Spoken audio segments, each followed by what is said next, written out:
Hello students, this is Shahul John. आज हम पढ़ने जा रहे हैं फ्रांसीसी क्रांति का फोर्थ पार्ट को। इसमें है क्या महिलाओं के लिए भी क्रांति हुई। अगर आपको फर्स्ट सेकंड थर्ड पार्ट देखने हैं तो आप प्लेलिस्ट में जाकर देख सकते हैं, तभी आपको ये आगे की स्टोरी समझ आएगी। तो हम स्टार्ट करते हैं। क्या महिलाओं के लिए भी क्रांति हुई। ये चित्र दिखा रखा है 5 अक्टूबर 1789 1789 की घटनाओं के कई चित्रों में से एक है। उस दिन महिलाएं पेरिस से वायसराय जाकर राजा को अपने साथ लेकर लौटी थी। ठीक है, अब आगे बढ़ते हैं हम। महिलाएं शुरू से ही फ्रांसीसी समाज में इतने महन अहम परिवर्तन लाने वाली गतिविधियों में सक्रिय रूप से शामिल थी। उन्हें उम्मीद थी कि उनकी भागीदारी क्रांतिकारी सरकार को उनका जीवन सुधारने हेतु ठोस कदम उठाने के लिए प्रेरित करेगी। तो शुरू से ही महिलाओं ने एक अहम भूमिका निभाई थी इसमें, फ्रांसीसी क्रांति में। सरकार को उसका तीसरे स्टेट के अधिकांश महिलाएं जिसका निर्वाह के लिए काम करती थी, तीसरे स्टेट की अधिकांश महिलाएं जीविका निर्वाह के लिए काम करती थी। यानी कि तीसरे स्टेट की जो महिलाएं थी वो अपना रोजी रोटी कमाने के लिए क्या करती थी, निर्वाह करती थी। वे सिलाई बुनाई, कपड़ों की धुलाई करती थी, बाजारों में फल फूल सब्जियां बेचती थी, अथवा संपन्न घरों में घरेलू कामों की काम करती थी। बहुत सारी महिलाएं वेश्यावृत्ति करती थी। अधिकांश तो ये सारे काम करा करती थी महिलाएं अपना काम करने के लिए, निर्वाह करने के लिए। अधिकांश महिलाओं के पास पढ़ाई लिखाई तथा व्यावसायिक प्रशिक्षण के मौके नहीं थे। ज्यादातर महिलाएं क्या नहीं कर सकती थी, पढ़ाई लिखाई नहीं कर पा रही थी, और ना ही व्यावसायिक प्रशिक्षण यानी कि बिजनेस से रिलेटेड कोई ट्रेनिंग भी नहीं कर पाती थी। उनके पास मौके ही नहीं थे ऐसे। केवल कुलीनों की लड़कियां तथा तीसरे स्टेट के धनी परिवारों की लड़कियां ही कॉन्वेंट में पढ़ पाती थी। की महिलाएं या लड़कियां, तीसरे स्टेट की लड़कियां जो होती थी, जो धनी परिवार की थी, वही पढ़ पाती थी कॉन्वेंट में। और कुलीन परिवार जो यानी कि सेकंड स्टेट्स की लड़कियां, कामकाजी महिलाओं को अपने परिवार का पालन पोषण भी करना पड़ता था। और जो कामकाजी महिलाएं थी, काम करने वाली, उनको अपना घर का पालन पोषण भी करना होता था। जैसे खाना पकाना, पानी लाना, लाइन लगाकर पाव रोटी लाना, और बच्चों की देखरेख आदि करना। उनकी मजदूरी पुरुषों की तुलना में कम थी, पर उनको पैसे क्या मिलते थे, कम पुरुषों की तुलना में। महिलाओं ने अपने हित की हिमायत करने और उन पर चर्चा करने के लिए खुद के राजनीतिक क्लब शुरू किए और अखबार निकाले। फिर अपने ही हिमायत के लिए उन्होंने क्या करा, राजनीतिक क्लब बनाए, शुरू कर दिया, अखबार भी निकालने लग गए, वो न्यूज़पेपर। फ्रांस के विभिन्न नगरों में महिलाओं की लगभग 60 क्लब अस्तित्व में आए। तो कितने क्लब अस्तित्व में, 60। उनमें the society of revolutionary and Republic women सबसे मशहूर क्लब था। तो कौन सा क्लब सबसे मशहूर था? The society of revolutionary and Republic women. उनकी एक प्रमुख मांग ये थी कि महिलाओं को पुरुषों के समान राजनीतिक अधिकार प्राप्त होने चाहिए। उनकी मांग थी कि महिलाओं को पुरुषों के समान क्या होने चाहिए, राजनीतिक अधिकार प्राप्त होने चाहिए। उनको भी वोट देने का अधिकार होना चाहिए, राजनीतिक अधिकारी नहीं कहते हैं। महिलाएं इस बात से निराश हुई कि 1791 के संविधान में उन्हें निष्क्रिय नागरिक का दर्जा दिया गया। जैसा कि आपको पता है, 1791 में नेशनल असेंबली बनी थी, जहां पर जब संविधान बन गया था, महिलाओं को निष्क्रिय नागरिक का दर्जा दे दिया गया था, यानी कि उनको कोई अधिकार नहीं थे। महिलाओं ने मताधिकार, असेंबली के लिए चुने जाने तक राजनीतिक पदों की मांग रखी। उन्होंने बोला महिलाओं ने तब कि हमें भी वोट देने का अधिकार होना चाहिए, असेंबली में चुने जाने का अधिकार होना चाहिए, उन्होंने मांग रखी। उनका मानना था कि तभी नई सरकार में उनके हितों का प्रतिनिधित्व हो पाएगा। उन्होंने माना कि जब नई सरकार आएगी तब उनका प्रतिनिधित्व हो पाएगा।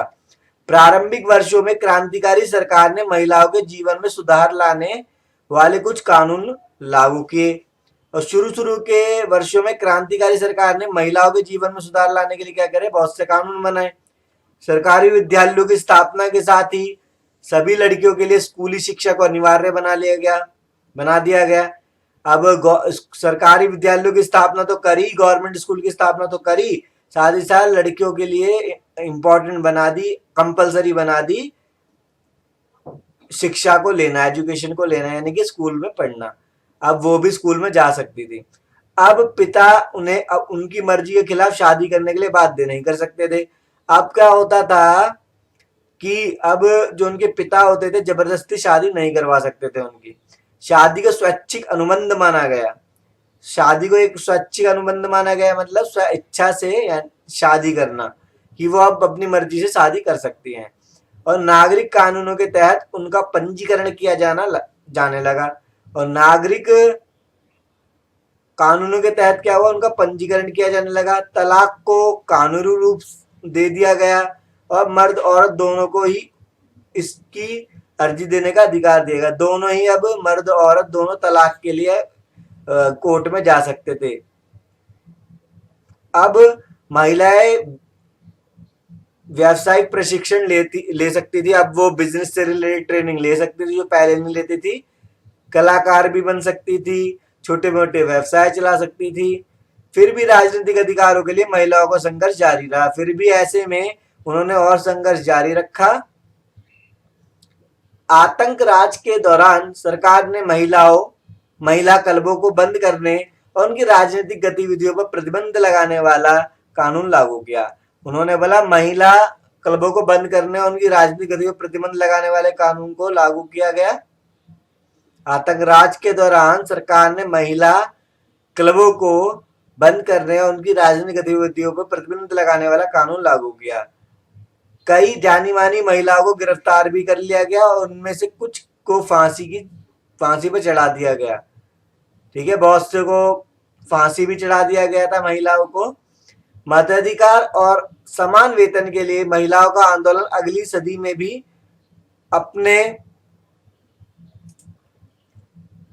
में भी अनेक देशों में चलता रहा। तो मताधिकार यानी कि वोट देने का अधिकार, समान वेतन के लिए महिलाओं का आंदोलन क्या हुआ, नेक्स्ट सदी के लिए भी चलता रहा, अलग देशों में भी। मताधिकार का संघर्ष 19वीं सदी के अंत तक 20वीं सदी के प्रारंभ तक अंतर्राष्ट्रीय मताधिकार आंदोलन के जरिए जारी रहा। क्रांतिकारी आंदोलन के दौरान फ्रांसीसी महिलाओं की राजनीतिक सरगर्मियों को प्रेरक स्मृति के रूप में जिंदा रखा गया। अंततः सन 1946 में फ्रांस की महिलाओं को मताधिकार हासिल कर लिया गया। तो 1946 से 1946 से फ्रांस की महिलाओं को वोट देने का अधिकार हो गया था। मैंने 2 पिक्चर्स के स्किप कर दिए हैं। यहां से आप देख सकते हैं दास प्रथा का उन्मूलन, यानी दास प्रथा में सुधार। फ्रांसीसी उपनिवेशों में दास प्रथा का उन्मूलन जैकोबिन शासन के क्रांतिकारी सामाजिक सुधारों में से एक था। कैरिबियाई उपनिवेश मार्टिनिक, गोडेलोप और सैन डोमिंगो तंबाकू, नील, चीनी एवं कॉफी जैसे वस्तुओं के महत्वपूर्ण आपूर्ति करता थे। अपरिचित एवं दूर देश जाने और काम करने के प्रति यूरोपियों की अनिच्छा का मतलब था बागानों में श्रम की कमी। इस कमी को यूरोप, अफ्रीका एवं अमेरिका के बीच त्रिकोणीय दास व्यापार द्वारा पूरा किया गया। दास व्यापार 17वीं शताब्दी में शुरू हुआ। तो ये मेन बात है, दास व्यापार कब शुरू हुआ, 17वीं शताब्दी में। फ्रांसीसी सौदागर बोर्दे या नान्ते बंदरगाह से अफ्रीका तट पर जहाज ले जाते थे, जहां वे स्थानीय सरदारों से दास खरीदते थे। दासों को दाग कर एवं हथकड़ियां डालकर अटलांटिक महासागर के पार कैरिबियाई देशों तक 3 माह तक की लंबी समुद्री यात्रा के लिए जहाजों में ठूस दिया जाता था। जहाजों में ले जाते थे दासों को, वहां उन्हें बागानों मालिकों के बीच बेच दिया जाता था। बागान मालिकों को बेच देते। दास श्रम के बल पर यूरोपीय बाजारों में चीनी, कॉफी एवं नील की बढ़ती मांग को पूरा करना संभव हुआ। अब चीनी और कॉफी, नील की मांग बढ़ी। बोर्दे नान्ते जैसे बंदरगाह फलते फूलते दास व्यापार के कारण ही समृद्ध नगर बन गए। और दास व्यापार के कारण क्या हो गया, वो एक समृद्ध एक अच्छे बंदरगाह बन गए थे बोर्दे और नानते। 18वीं सदी में फ्रांस में दास प्रथा की ज्यादा निंदा नहीं हुई। नेशनल असेंबली में लंबी बहस हुई कि व्यक्ति के उन्मूलन मूलभूत अधिकार उपनिवेशों में रहने वाली प्रजा सहित समस्त फ्रांसीसी प्रजा को प्रदान किए जाए या नहीं, परंतु दास व्यापार का पर निर्भर व्यापारियों के विरोध के बहस से नेशनल असेंबली में कोई कानून पारित नहीं किया गया। ठीक है, तो लंबी बहस तो होती थी, फिर भी नेशनल असेंबली में उनके लिए कोई कानून पास नहीं हुआ। लेकिन अंततः सन 1794 के कन्वेंशन ने फ्रांसीसी उपनिवेशों में सभी दासों की मुक्ति का कानून पारित कर दिया। फिर 1794 में 1794 में कानून पास हुआ जिसमें दासों को छोड़ने के लिए कहा गया था। 10 वर्ष बाद नेपोलियन ने दास प्रथा पुनः शुरू कर दी, पर नेपोलियन ने क्या करा, दास प्रथा को फिर से शुरू करा। नेपोलियन बोनापार्ट ने बागान मालिकों को अपने आर्थिक हित साधने के लिए अफ्रीकी निग्रो लोगों को गुलाम बनाने की स्वतंत्रता मिल गई। और जो बागान मालिक थे उनको क्या हो गया, आर्थिक हित साधने के लिए निग्रो को, जो अफ्रीका के होते हैं, अफ्रीकी निग्रो को लोगों को गुलाम बनाने की स्वतंत्रता उनको मिल गई थी। अब फ्रांसीसी उपनिवेशों से अंतिम रूप से दास प्रथा का उन्मूलन 1848 में किया गया। तो अंतिम रूप से फ्रांस में दास प्रथा के में सुधार जो आया वो 1848 में आया। क्रांति और रोजाना की जिंदगी। क्या राजनीतिक लोगों का पहनावा, उनकी बोलचाल अथवा उनके द्वारा पढ़ी जाने वाली पुस्तकों को बदल सकती है? सन 1789 से 1789 से बाद के वर्षों में फ्रांस के पुरुषों, महिलाओं एवं बच्चों के जीवन में ऐसे अनेक परिवर्तन आए। क्रांतिकारी सरकारों ने कानून बनाकर स्वतंत्रता एवं समानता के आदर्शों को रोजाना की जिंदगी में उतारने का प्रयास किया। उन्होंने स्वतंत्रता और समानता के आदर्श को लाए और रोजाना की जिंदगी में उतारने का क्या करा, प्रयास करा। बास्तिल के विध्वंस के बाद जब बास्तिल किला तोड़ दिया, तब 1789 की गर्मियों में जो सबसे महत्वपूर्ण कानून अस्तित्व में आया वह था सेंसरशिप की समाप्ति। तो एक कानून सामने आया, सेंसरशिप की समाप्ति।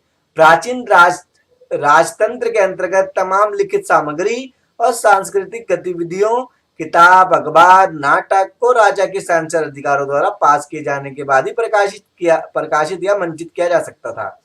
और जब इस सेंसरशिप की समाप्ति कर दी पहले, तो उससे पहले क्या होता था, फ्रांस में जो भी किताब लिख रहे हो, अखबार लिख रहे हो, जो भी नाटक कर रहे हो, पहले अगर राजा उस पर साइन ना करे, मंजूरी ना दे, तब तक तुम वो नहीं कर सकते थे।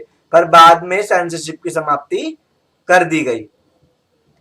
परंतु अब अधिकारों की घोषणा ने भारत भाषण एवं अभिव्यक्ति की स्वतंत्रता को नैसंगिक अधिकार घोषित कर दिया। परिणाम स्वरूप फ्रांस के शहरों में अखबारों, पर्चों, पुस्तकों